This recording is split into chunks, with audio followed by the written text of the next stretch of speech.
Welcome to this video, where you will hear a powerful story about choices, change, and what it truly means to follow your heart. Listen carefully and think about what you would do in this situation. I am an old man now with white hair and weak hands.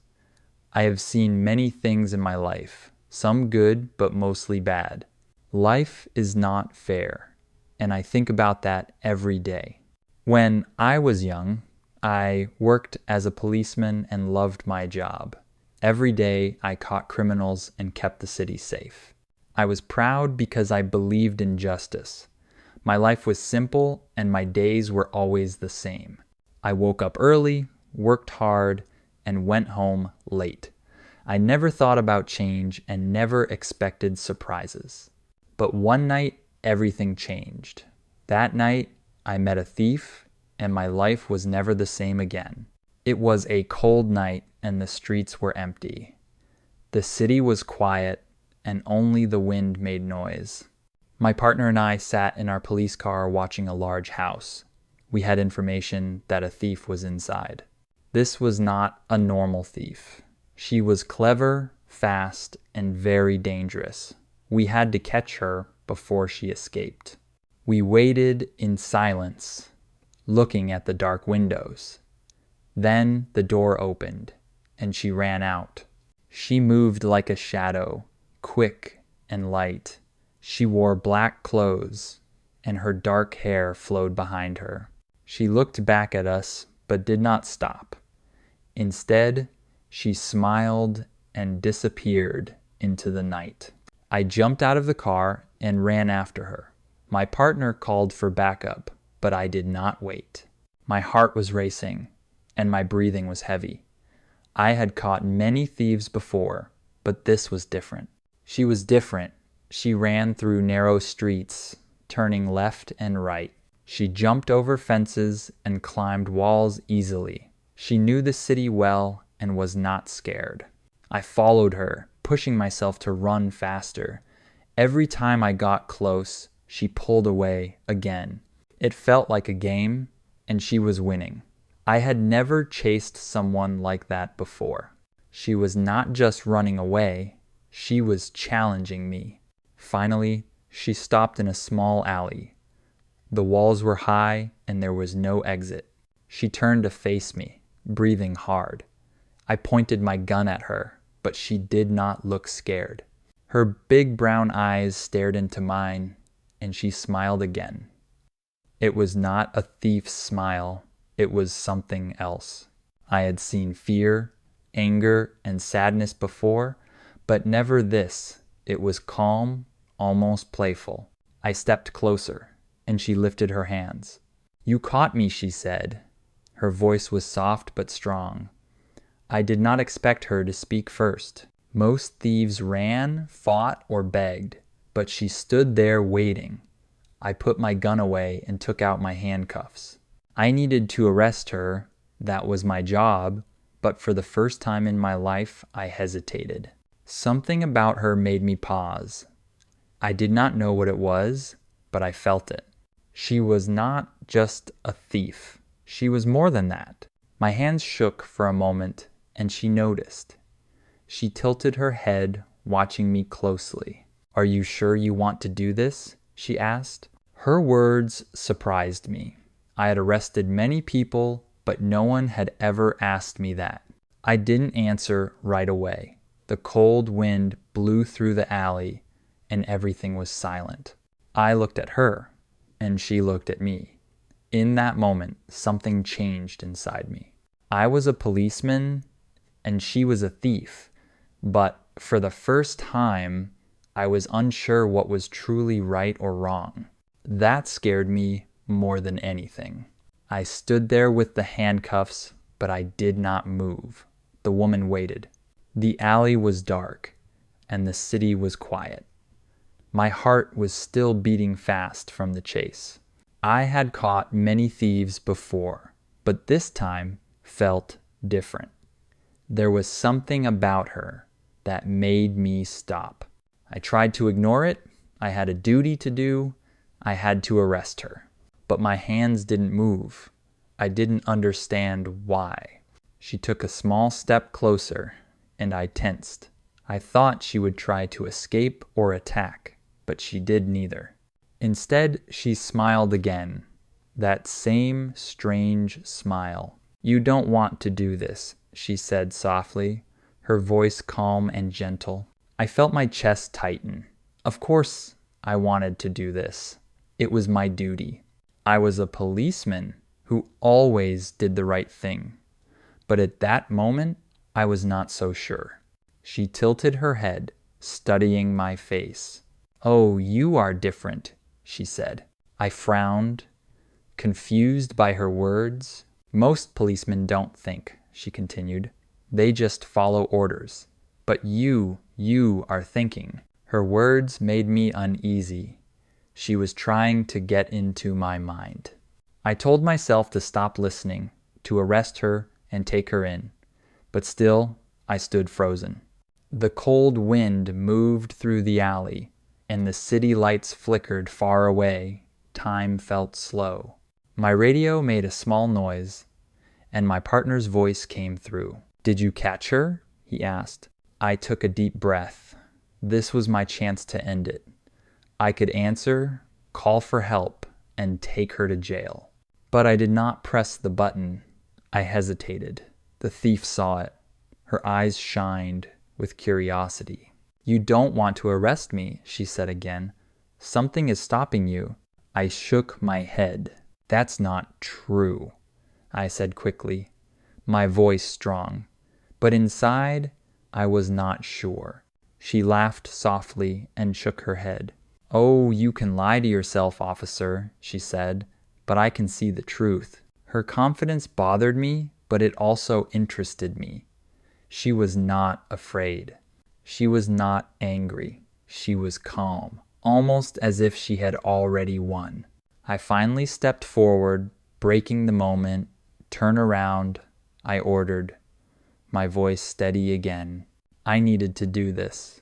I couldn't let a thief change who I was. As she turned, she spoke once more. "Do you know why I steal?" she asked. I didn't answer because I didn't care. Criminals always had excuses. But she went on anyway. "I steal from the rich," she said, "from those who take too much. I help people who have nothing." Something in my chest felt uneasy. Was she telling the truth? I didn't know and didn't want to know. I needed to focus. I reached for her hands to put on the cuffs, but she moved quickly and slipped away, stepping back. She wasn't running. She was testing me, waiting to see what I would do. And to my own surprise, I didn't move. I stood there and watched her vanish into the night. The alley was empty again, and the cold wind was the only thing left. I clenched my fists, angry at myself. I had let her go, and I didn't know why. My partner's voice came through the radio. "Did you catch her?" he asked. I took a long breath, still staring into the dark street.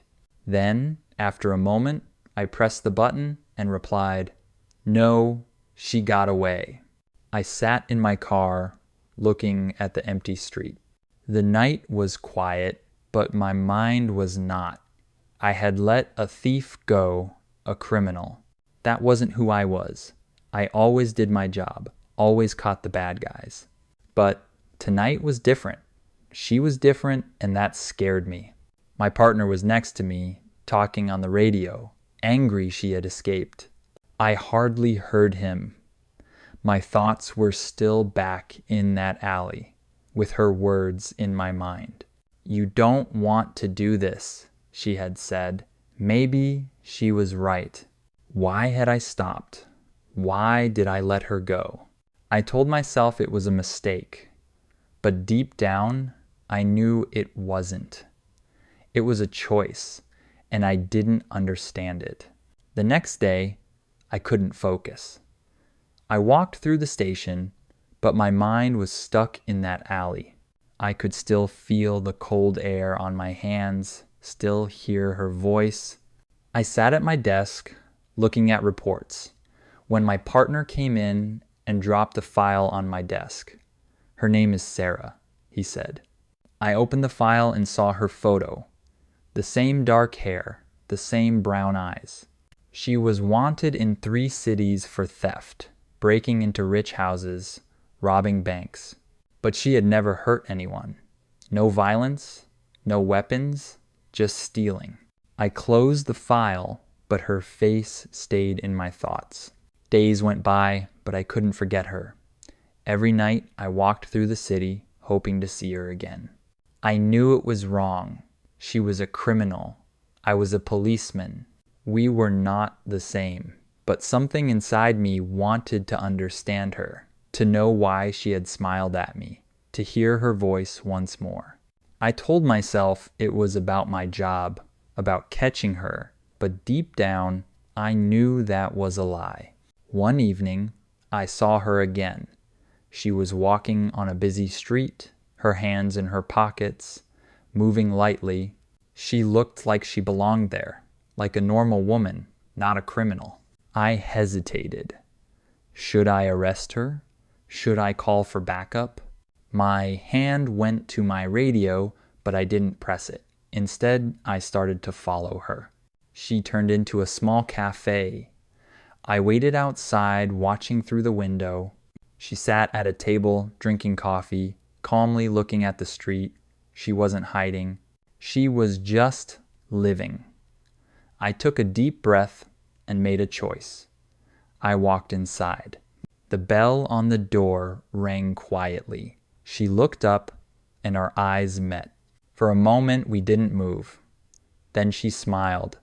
The same calm, knowing smile.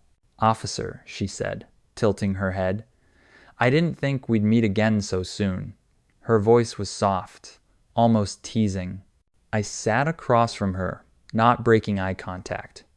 "Why did you let me go?" I asked. I needed to know. She leaned back, taking a sip of her coffee. "I didn't run," she said, "and you had a choice. You chose to let me go." Her words made my chest tighten, because deep inside, I knew she was right. I didn't know what I was doing. It was dangerous. I should have arrested her right then. I should have ended it. But instead, I stayed. I sat across from her, listening, watching, and at that moment, I realized something that scared me more than anything else. I didn't want to catch her. I wanted to know her. The cafe was quiet, filled with soft sounds of people talking and dishes clinking. Sarah held her coffee calmly, not afraid, not nervous, looking at me like she already knew what I was thinking. Maybe she did. "You want to understand me," she said, breaking the silence. "That's why you're here." I frowned. "I'm here because you're a criminal," I said. "I should arrest you." But even as I said it, the words felt empty. She tilted her head, studying my face. "Then why haven't you?" she asked. I had no answer. My fingers tapped on the table. I wanted to believe I was in control, but deep down, I knew I wasn't. She leaned forward slightly, lowering her voice. "I steal because the world is unfair," she said. "Rich men take everything, and poor people have nothing. So I take from the rich and give to those who need it." Her words caught me off guard. I had seen many thieves before, usually greedy and selfish, caring only about themselves, but she spoke with passion and conviction. Did she truly believe she was doing something right, or was it just another trick? I shook my head. "Stealing is still a crime," I said firmly, "no matter the reason." Sarah smiled as if she had been waiting for that answer, and yet she reminded me, "You let me go that night." Her words sent a strange feeling through me. She was right, I had let her go. And now, instead of arresting her, I was sitting here listening to her. A part of me knew I was already losing this fight. The waiter came over and put a cup of coffee in front of me. I hadn't ordered it, but Sarah had. "Drink," she said, You look tired. I hesitated, then picked up the cup. The warmth in my hands felt good. I took a sip, never taking my eyes off hers. "What do you want from me?" I asked. Sarah laughed softly. "Oh, I should be asking you that," she replied. "You're the one who followed me here." She was twisting the truth again, and the worst part was, she was right. We sat in silence for a long moment. Outside, life went on. People walked past. Cars moved by. But inside this small cafe, it felt like time had stopped. I was a policeman, she was a thief, and we were meant to be enemies. Yet, here we were, sharing coffee. I knew I had to choose.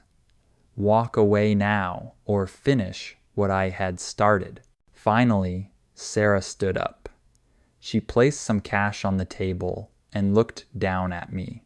"You have a decision to make, officer," she said. "Catch me or let me go again." Her voice was soft, almost gentle. Then, without waiting for my answer, she turned and headed for the door. My heart was pounding as I watched her leave. Every part of me wanted to stand up, arrest her, do my job. But I didn't move. I sat there, staring at the empty chair, my hands still warm from the coffee. I had let her go again, and this time I hadn't even tried to stop her. I didn't see Sarah for weeks, but she stayed in my thoughts. I told myself it was over, that she was just another criminal, but that was a lie. There was something about her I couldn't forget, the way she looked at me, the way she spoke, the way she smiled even when caught. I went back to patrolling the city, pretending I was the same policeman I had always been, but inside I felt changed. Then one night, she found me again. I was walking alone after my shift when I saw her standing in the shadows of an old building, waiting. My heart beat faster as I walked closer. "You shouldn't be here," I said, my voice low but steady. Sarah only smiled. "And yet, here I am," she replied. She stepped forward, her eyes locked on mine. "Tell me, officer, if you had to choose between what is right and what feels right, what would you do?" I had no answer. She watched me, waiting, but I stayed silent. The air between us felt heavy with all the words we didn't say. I should have arrested her, should have called for backup, but I did nothing. "Come with me," she said softly. My chest tightened. "You want me to leave everything?" I asked. Sarah nodded. "You don't belong in that world anymore," she told me. "You already know that." Her words scared me because, deep inside, I knew they were true. I looked back at the street, at the life I had known for so long. Then I looked at her, standing there, waiting, a thief, a criminal, but somehow something more. Someone who had changed me. My hands shook as I made my decision. I stepped forward. Sarah smiled, and in that moment, the policeman I had always been was gone. I was no longer chasing her. I was walking beside her. If you enjoyed this story and want to hear more, please subscribe and like this video. Share your thoughts in the comments. What choice would you have made? Thanks for watching, and see you next time.